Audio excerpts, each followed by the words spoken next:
C'est confirmé, la prestation de serment de juge de la Cour constitutionnelle aura lieu ce mercredi 21 octobre 2020. La cérémonie va se dérouler au Palais du Peuple selon le protocole du président de la République. Le PPRD ne doit pas faciliter la tâche à Félix-Antoine Tshisekedi Tshilombo dans le processus de prestation de serment de juge constitutionnel. Telle est la déclaration de Ferdinand Kambere, cadre de ce parti politique, qui demande en outre au Premier ministre Sylvestre Ilunkamba de ne pas organiser cette cérémonie de prestation de serment.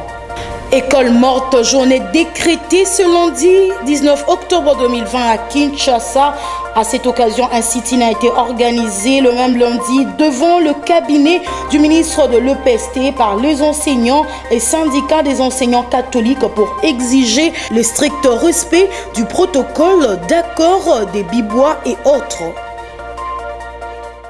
Vous informer, c'est notre devoir, mesdames et messieurs. Bienvenue dans cette grande édition du journal sur la chaîne éducative. À la une de l'actualité, malgré le bras de fer entre le Front commun pour le Congo et les camps du président de la République, la cérémonie de prestation de serment de juge de la Cour constitutionnelle aura lieu le mercredi 21 octobre 2020 au Palais du Peuple selon le protocole de la présidence de la République. Nous y reviendrons avec force de taille dans nos prochaines éditions. Toujours dans l'actualité, Ferdinand Kambere déclare que le PPRD ne va pas faciliter la tâche au président de la République Félix-Antoine Tshisekedi Tshilombo dans le processus de prestation de serment de juge constitutionnel et demande en outre au Premier ministre Sylvestre Ilunkamba de ne pas organiser cette cérémonie des prestations de serment. Francois Sanga nous en parle.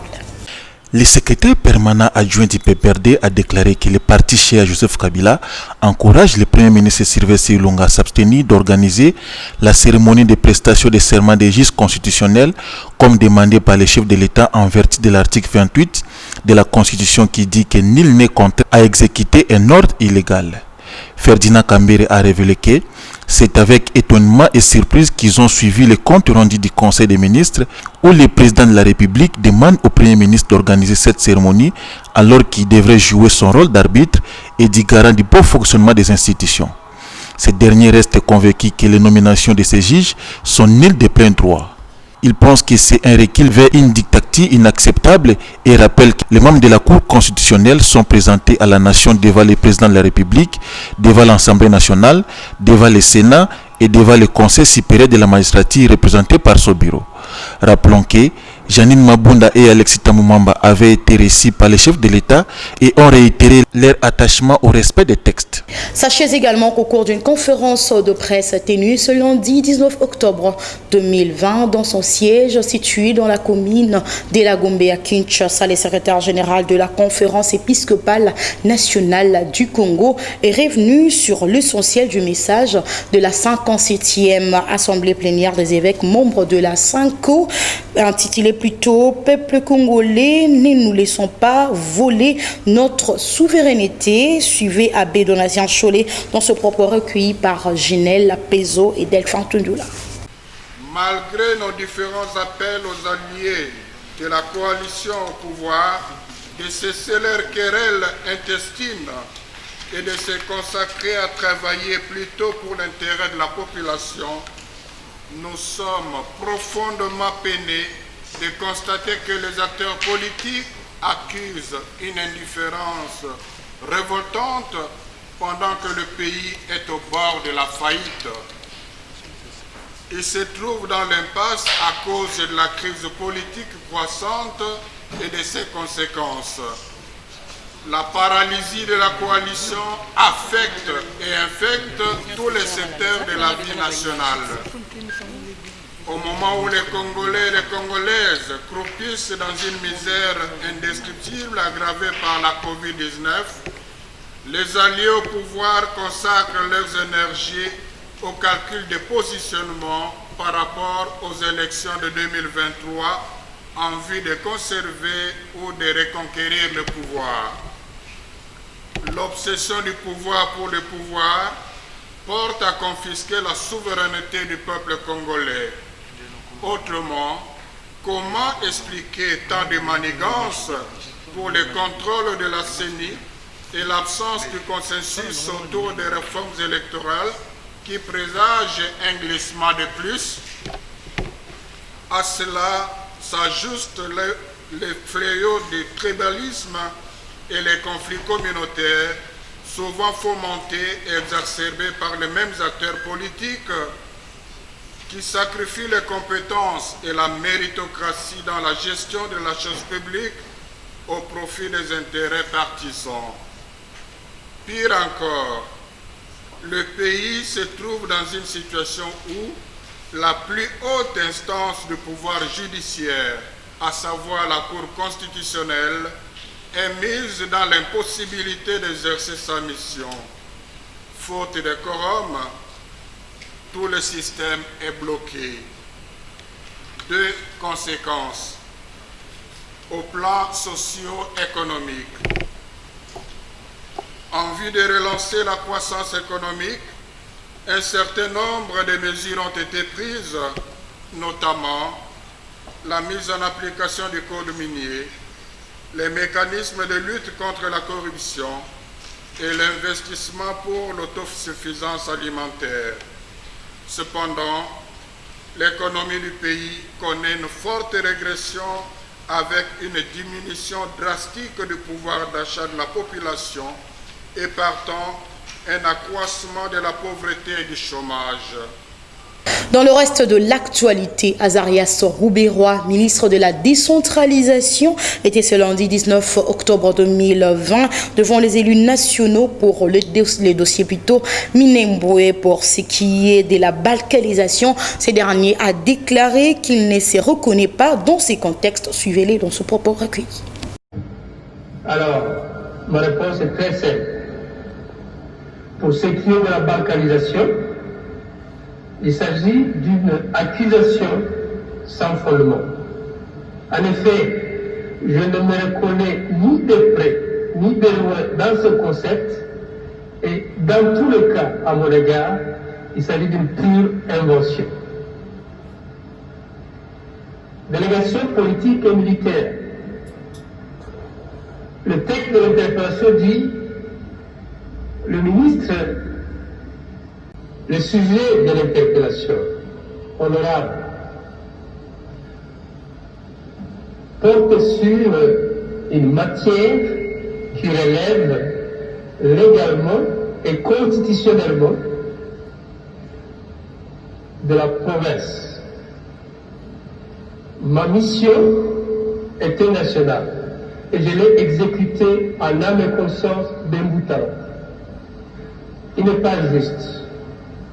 Il est peut-être curieux de savoir, mais il n'est pas approprié que ministre que je suis du niveau national réponde des actes posés par le gouverneur, si vous voulez, en présence du gouverneur plutôt, par le ministre compétent qui a la question dans ses attributions. D'ailleurs, et c'est une plus que je puisse ajouter avant d'aborder les dernières questions, c'est que l'installation du gouverneur de la commune de Minembwe intervient environ aussi 2 mois après l'installation des autres entités territoriales décentralisées du Sud Kivu, dont les nominations des responsables sont advenues au même moment. Et je les ai cités, c'est la ville d'Uvira, la École morte, journée décrétée ce lundi 19 octobre 2020 à Kinshasa dans tous les établissements catholiques pour exiger le respect strict du protocole d'accord de Bibois, suppression de nouvelles unités fictives ainsi que le paiement du premier et deuxième palier des enseignants. Ils ont manifesté devant le PST sous le mot d'ordre lancé par le syndicat national des enseignants des écoles conventionnées catholiques. Le plus ample détail à travers ce reportage réalisé par Ginelle Pezo qui était sur place pour le compte de CBS. Ils étaient ce lundi 19 octobre 2020 devant le ministère de l'EPST, les syndicats des enseignants du Congo et les syndicats nationaux des enseignants des écoles conventionnelles catholiques, question de réclamer le paiement du premier et deuxième palier de leur salaire tel que prévu dans l'accord de Bibois, ainsi que la suppression des nouvelles unités fictives. Les élèves du lycée Bolingani de Kintambo se sont joints au sit-in organisé par les syndicats des enseignants du Congo et Sinecat dans leur démarche soutenir les enseignants afin que les cours reprennent normalement. Pasteur. Pardon? Votre présence, qu'est-ce qui justifie votre présence aujourd'hui au ministère de l'EPST? Notre présence ici, c'est parce qu'on ne paye pas les professeurs. Nous venons à l'école, on ne fait rien d'important à part déranger. On est là juste pour chauffer les bancs. Il y a des professeurs qu'on doit payer parce qu'eux aussi ils ont des enfants à nourrir, ils ont des enfants à faire étudier. Donc nous sommes là, nous demandons aussi, parce que c'est notre droit d'étudier, nous sommes là pour demander qu'on paye les professeurs pour que nous aussi on puisse étudier. C'est ça le but de notre présence ici. Signalons que la journée école morte est décrétée chaque lundi et mardi de la semaine. Cette dernière doit se caractériser par un sitting devant les cabinets du ministre de l'EPST. Toujours en éducation, présents en sit-in, les élèves du lycée Bolingani ont été reçus en audience par le ministre d'État, ministre en charge de l'enseignement primaire, secondaire et technique, Willy Bakonga. Au sortir de la rencontre avec les élèves, Willy Bakonga a déclaré ce qui suit au micro de Ginelle Pezo et Delphin Tundula. Mon premier mot, c'est d'abord vous dire la considération et le respect que j'ai envers les corps enseignants qui abattent un travail de titan, un travail important, puisque la formation, l'éducation de nos jeunes, l'éducation de notre jeunesse, c'est une priorité pour le pays. Et l'éducation, c'est le levier important. Si nous voulons transformer ce pays, si nous voulons changer les choses dans le bon sens, il faut compter sur la jeunesse, il faut compter sur l'éducation d'abord. Et aujourd'hui, nous étions visités par...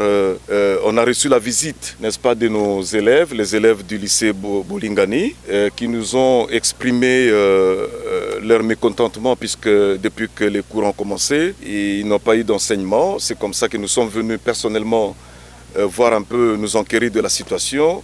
Et sur la table, il y avait quelques revendications des enseignants. Nous disons que le gouvernement de la République prend à bras le corps la situation des enseignants. Il ne faut pas que les enseignants croient que c'est la mauvaise foi. Il ne faut pas qu'ils pensent qu'on les a abandonnés. Non, les enseignants, c'est une priorité des priorités pour le président de la République, chef de l'État.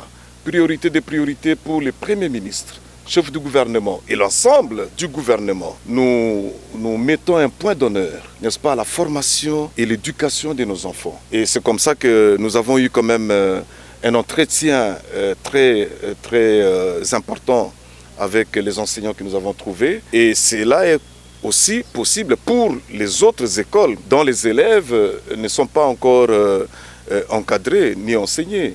Je pense qu'ici, c'est le moment de dire à toutes les écoles, à tous les chefs d'établissement, qu'on ne peut pas voir les élèves dans la rue, les enseignants qui instrumentalisent les élèves, qui envoient les élèves à la révolte, qui envoient les élèves venir jusqu'au cabinet pour leur peut-être intérêts, alors que ça n'intéresse pas les enfants. Les enfants viennent à l'école pour étudier. L'interpellation du directeur général de la Direction générale de recettes de la province de la Tchopo, initiée par le député provincial Benjamin Franklin, a été adoptée ce lundi 19 octobre 2020 par la plénière de l'Assemblée provinciale. David Saloumou, depuis Kisangani, nous en parle.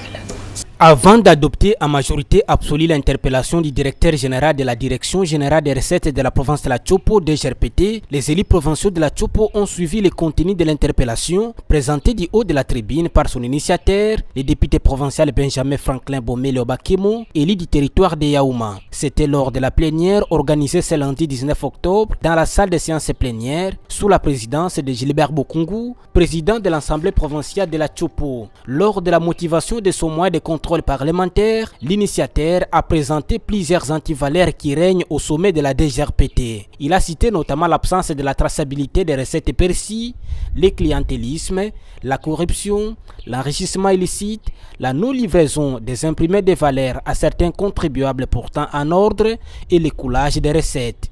C'est pourquoi il a, conformément à l'article 181 du règlement intérieur de l'Assemblée provinciale de la Tchopo, initié ces mois de contrôle pour que les DG de la DGRPT puissent éclairer la lanterne des élus provinciaux sur tous ces griefs. Le député provincial Benjamin Franklin a invité la plénière à s'approprier ces mois de contrôle. J'invite la plénière à s'en approprier, en la jugeant recevable pour que nous ne soyons pas taxés de complices de l'évaporation intentionnelle des recettes de la province pour des fins privées. Après avoir fait des remarques et amendements, les élus provinciaux ont adopté cette interpellation initiée au moment où l'organe délibérant de la Tchopo ne reconnaît pas le gouvernement provincial, dont la DGRPT en est sous tutelle. L'interpellateur pense que cela ne peut pas empêcher l'Assemblée provinciale à faire son travail. La régie provinciale, c'est une institution à part entière. Le directeur provincial n'est pas un membre du gouvernement provincial. Il est nommé par le gouverneur, bien sûr, mais il n'est pas un membre du gouvernement provincial. Être nommé par le gouverneur ne signifie pas qu'on est membre du gouvernement provincial. Notez que le DG de la DGRPT sera notifié par les bureaux pour répondre à l'invitation dans 48 heures à partir de la date de la notification. Parlons société à présent dans cette édition de journal.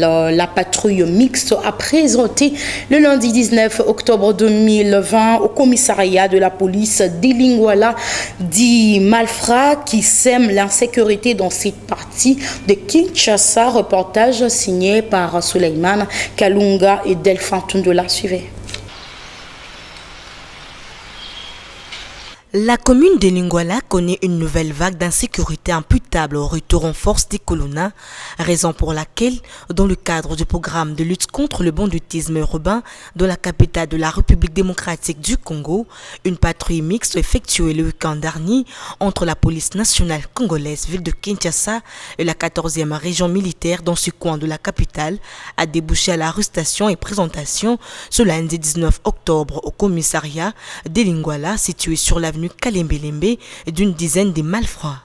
Non, bana oyo, ozomona oyo, bangonde bazocha biso kimia te vraiment. Tola butu moi, tola la te pona ka bana oyo. Et surtout ceux qui mbula zali kobeta, kaka bana oyo.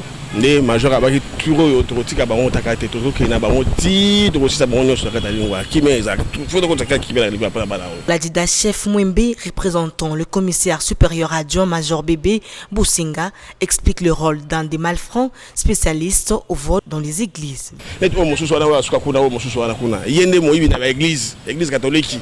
Ne ko kango o sambela bo banini bo kanga sanga yuko kanga musu to sambela ye kanga kanyimusu ya a soutirer ça kakei. Du côté de l'armée de la 14e région militaire, le commandant Henri est revenu sur la dite opération. La police, tout malfaiteur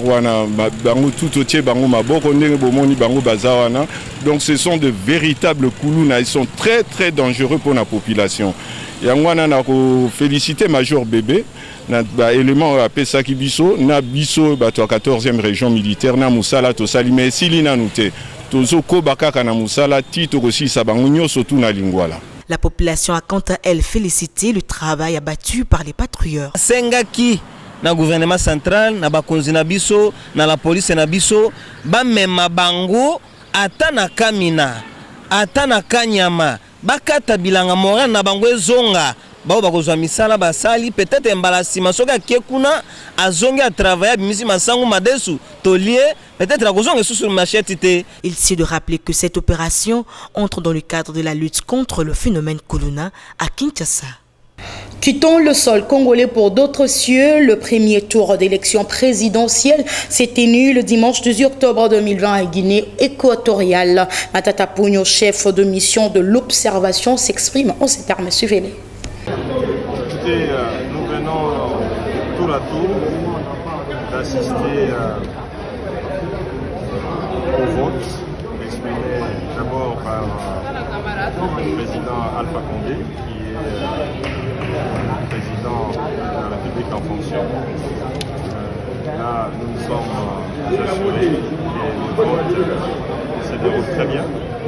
Bien avant qu'il n'arrive, nous avons vu des gens voter en toute quiétude.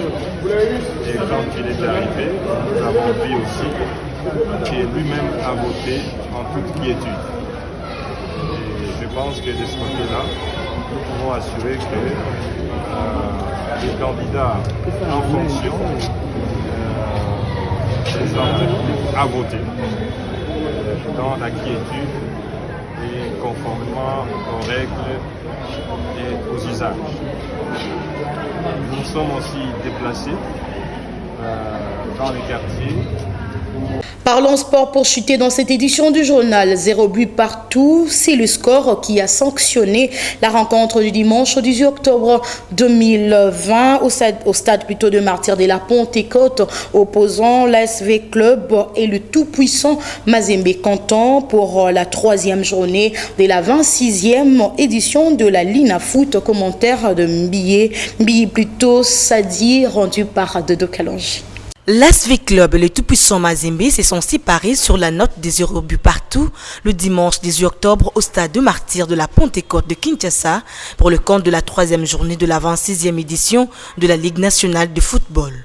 Sur l'heure de jeu, les attaquants du Mazembe et V-Club pouvaient marquer lors des rares occasions eues dans cette rencontre qui s'est jouée à huis clos en raison de la pandémie du coronavirus, mais ils ont été stoppés net par la performance des gardiens camerounais de l'ASV Club, Simon Omosola et l'Ivoirien des tout-puissants Mazembe, Sylvain Boou. Le note ainsi sur les 3 rencontres disputées, V-Club totalise 7 points, tandis que Mazembe s'y retrouve avec 2 points en 2 sorties. Dans d'autres stades, Don Bosco a eu raison de Lubumbashi Sport par la marque de 2-1. Simba Sport a chuté à domicile face à Sangabalinde 2-3 alors que l'AS Maniema Union a été tenu en échec par le Saint-Éloi Lupopo. La prochaine journée prévoit le mercredi 21 octobre prochain, JSK Mazembe, Dauphin Noir, Renaissance du Congo et Blessing de Kolwezi, Sangabalinde. Et voilà, vous l'avez compris avec moi que c'est sur cette note sportive que s'achève cette édition du journal, dont voici le rappel de principaux titres. C'est confirmé, la prestation de serment de juge de la Cour constitutionnelle aura lieu ce mercredi 21 octobre 2020. La cérémonie va se dérouler au Palais du Peuple selon le protocole du président de la République. Le PPRD ne doit pas faciliter la tâche à Félix-Antoine Tshisekedi Tshilombo dans le processus de prestation de serment de juge constitutionnel. Telle est la déclaration de Ferdinand Kambere, cadre de ce parti politique, qui demande en outre au Premier ministre Silvestre Ilunkamba de ne pas organiser cette cérémonie de prestation de serment. École morte, journée décrétée ce lundi 19 octobre 2020 à Kinshasa.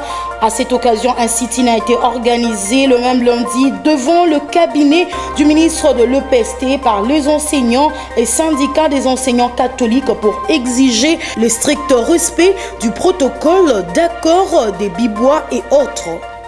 C'en est complètement fini dans cette grande édition du journal. La chefferie d'édition de Dodo Kalonji. La technique a été assurée par Guilhem Ayamba, Freddy Kotama et assistée ainsi par Junior Tundele. Mesdames et messieurs, merci à vous de nous avoir suivis. Nous vous souhaitons bon début de semaine à toutes et à tous. Au revoir. Vous pouvez suivre cette émission en rediffusion quand vous voulez, où vous voulez, sur www.dab.video. Dab.video, le divertissement congolais.